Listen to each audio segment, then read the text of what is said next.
Cover up చేస్తారు కదా, ఇలా మాట్లాడరు కదా. ఇన్ని మాటలు మాట్లాడేవాళ్ళ ధైర్యంగా బయటకు వచ్చి ఆడవాళ్ళ అదృష్టం బాగుంది, వాళ్ళ జీవితం బాగుంది కాబట్టి ఓకే. ఇన్ కేసు జరగరాంది ఏమన్నా జరిగింటే నేనేం చెప్పాను, జరగరాంది ఏమన్నా జరిగితే మీకు సేఫ్టీ ఎవరమ్మా అని అడిగాను. సేఫ్టీ ఏంటి అని క్వశ్చన్ చేయడం, ఈ లెక్కన నా మీద కేసు పెట్టాలంటే ప్రతి తల్లిదండ్రి మీద ప్రతి ఆడపిల్ల కేసు పెడుతుంది. ఎందుకంటే ఇంటి బయటకు వెళ్ళేటప్పుడు ప్రతి తల్లిదండ్రి ఇవే మాటలు చెప్తారు కాబట్టి. ఫైల్ చేస్తారా? ఆడవాళ్ళు ఎంజాయ్ చేయాలి, ఆడవాళ్ళు స్వతంత్రంగా ఉండాలి, ఆడవాళ్ళు ఎగరాలి, డీజే పెట్టుకోండి, మస్తు ఎంజాయ్ చేయండి, ఆ చేయండి అని చెప్పిండు పెద్ద అంకుల్. మరి ఇప్పుడు ఆడపిల్లని నన్ను పట్టుకొని ప్రాస్టిట్యూటు బట్టలు ఇప్పుకొని తిరుగుతుంది, బీజేపీలో ఇట్లాంటి వాళ్ళు తప్ప ఇంకెవరు లేరన్నారు. అసలు అది తెలియగలుగుతుంది. బీజేపీ ప్రభుత్వం మీద పడతారండి. ఆంధ్రాలో ఆకులు ఈకలు అంటోళ్ళు ఎక్కడుందండి? బీజేపీ ప్రభుత్వం ఎక్కడుంది? ఆయన మర్చిపోయారా ఏంటి? తన సొంత పార్టీనే మర్చిపోయారా ఏంటి? అక్కడ ఉన్న తెలుగుదేశం ప్రభుత్వం కాబట్టి జనసేన స్ట్రాంగ్ గా ఉంది. కూటమిలో ఒక భాగం కూటమి ప్రభుత్వం, తెలుగుదేశం ప్రభుత్వం కాదు. ఆంధ్రప్రదేశ్ లో అందరికీ తెలుసండి, కూటమి వల్ల బీజేపీలో 8 సీట్లు గెలవడం జరిగింది తప్ప బీజేపీ నిజంగా ఇండిపెండెంట్ గా పోటీ చేస్తే ఒక్క సీటు కూడా రాదు అని చెప్పేసి యాజ్ ఏ బీజేపీ ఒకప్పటి ఎమ్మెల్యే క్యాండిడేట్ గా కంటెస్ట్ చేసిన అమ్మాయిగా బీజేపీ స్వయం కార్యకర్తగా నేను చెప్తున్నాను, ఒక్క క్యాండిడేట్ కూడా గెలిచిండే వాళ్ళు కాదు. మాధురత్ గారు మీరు చాలా పెద్ద స్టేట్మెంట్ చేస్తున్నారు. ఎందుకంటే కాదు మీరు ఒక్కసారి మీరు చాలా పెద్ద స్టేట్మెంట్ చేస్తున్నారు. ఎప్పుడో స్టేట్మెంట్లు చేసిన వాళ్ళేనండి, పెద్ద పెద్ద టీవీ ఛానల్ డిబేట్స్ లో కూడా ఇవే స్టేట్మెంట్లు చేసిన వాళ్ళు. అంటే మీరు బీజేపీ లైన్ లో ఉండి బీజేపీ నాయకురాలుగా ఉండి మీరు చేస్తున్న స్టేట్మెంట్ చాలా తీవ్రమైన స్టేట్మెంట్. ఎందుకంటే తెలుగుదేశంతో కలిపి చేయకపోతే బీజేపీకి ఒక్క సీట్ కూడా రాదంటున్నారు. రాదండి, వచ్చేది కాదు. ఇది అందరూ చెప్పారు, పబ్లిక్ గా చెప్పారు, పెద్ద పెద్ద వాళ్ళు చెప్పారు, అనలిస్టులు చెప్పారు, అందరూ చెప్పేశారు. కానీ నేను ఏమంటున్నానంటే ఆయన పెద్ద మనిషి అన్నాడు, థర్డ్ జెండర్ కంటే తక్కువ ఈ బీజేపీ వాళ్ళు అన్నారు. ఇంత జరిగినా కూడా నోరు మూసుకొని ఉన్నారు చూడండి. ఇక ఇట్లాంటి వాళ్ళ గురించి మనం మళ్ళీ నా పార్టీ వాళ్ళ గురించి నేను ఎందుకంటే అంత మాట అన్న తర్వాత కూడా ఒక్క బీజేపీ వాళ్ళు కూడా నోరు ఎత్తలేదు అంటే ఇప్పుడు ఆ బీజేపీ వాళ్ళు కడుపుకు అన్నం తింటున్నారా, గడ్డి తింటున్నారా, లేకపోతే వాళ్ళు ఈకలో తోకలా, లేకపోతే తోకలో ఈకలా, తిండిలో కరపాకలా, లేకపోతే ఏమీ చేత కానీ చెమ్మ చెక్కలా అన్నది మన ఆంధ్ర బీజేపీ వాళ్ళకే దగ్గర. కాదని కొంతమంది బీజేపీ లీడర్ స్పందించారు. మీరు చూడలేనట్టుంది. అక్కడ అనంతపురం ఒకరిద్దరు స్పందించారండి.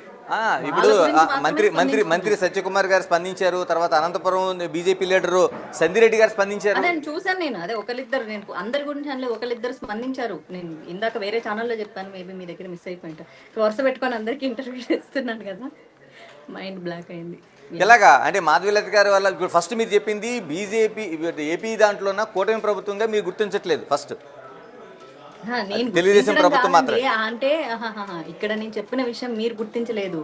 ఆయన ఏమన్నాడంటే ఈ బీజేపీ వాళ్ళు ఆంధ్రాలో అన్నారు. బీజేపీ వాళ్ళు అధికారంలో లేరు ఆంధ్రాలో, అక్కడ ఉన్నది వాళ్ళ సొంత పార్టీ అన్న సంగతి ఆ పెద్ద మనిషి మర్చిపోయాడు. బీజేపీ వాళ్ళు ఫోర్త్ జెండర్ టైపు బస్సులు తగలబెట్టారంటే బీజేపీ వాళ్ళకు వాళ్ళ సొంతదే తగలబెట్టుకోవడం రాదు. వాళ్ళు మళ్ళీ బస్సులు తగలబెట్టేంత సీన్ లేదు బీజేపీ కార్యకర్తలకి. కొడితే కొట్టించుకుంటారు. నేనే చెప్తున్నా, బీజేపీ కార్యకర్తలు ఎప్పుడు కొడితే కొట్టించుకుంటారు తప్ప తిరిగి కొట్టేంత సీన్ బీజేపీ కార్యకర్తలకు లేదు. I'm very clear on this. కాబట్టి ఆయన బీజేపీ వాళ్ళ మీద చాలా నిందలేశాడు. ఓకే, నేను కూడా బీజేపీ కాబట్టి లాగి బీజేపీలో ఈమెకంటే ఇంకా వేరే వాళ్ళు ఎవరు దొరకలేదా అన్నారు. సరే, నేను ఆ పెద్ద మనిషికి రిక్వెస్ట్ చేస్తున్నాను, తాడిపత్రి నుంచి మహా ఉత్తమ మహిళల్ని తీసుకొచ్చి బీజేపీలో జాయిన్ చేయించండి, మంచి పోస్టులు ఇప్పించండి. ఎవరు వద్దన్నారు? మేము వద్దన్నామా ఏంటి? బీజేపీ అన్నది ఓ సముద్రం లాంటిది, ఎంతమంది అయినా రావచ్చు, ఎంతమంది అయినా మాట్లాడుకోవచ్చు. ఇప్పించండి. తాడిపత్రి పతివ్రతలకు అందరికి ఇప్పించండి. ఎందుకంటే ఆయన పతితాన్ని ముద్రలు వేశారు కాబట్టి మా మీద. తాడిపత్రి పతివ్రతలకి తీసుకొచ్చి ఆంధ్ర తెలంగాణలో బీజేపీలో పోస్ట్ ఇప్పించండి. నాకు ఎలాంటి అభ్యంతరం లేదు.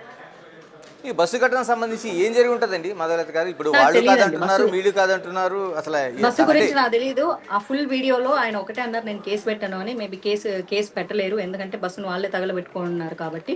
ఖచ్చితంగా ఇది ఎవరు తగలబెట్టింది ఇది. బీజేపీ వాళ్ళకి అంత సీన్ లేదండి. జనసేన వాళ్ళు తగలబెట్టరు, టీడీపీ వాళ్ళు వాళ్ళ సొంత పార్టీ వాళ్ళని తగలబెట్టరు. జగన్ రెడ్డి చాలా మంచోడని పొగుడుకున్నాడు కాబట్టి వాళ్ళే సొంతంగా తగలబెట్టుకుంటారు. నాకు బస్సు గురించి తెలియదు. ఆయన నా గురించి చేసిన వ్యాఖ్యలు మాత్రమే విన్నాను.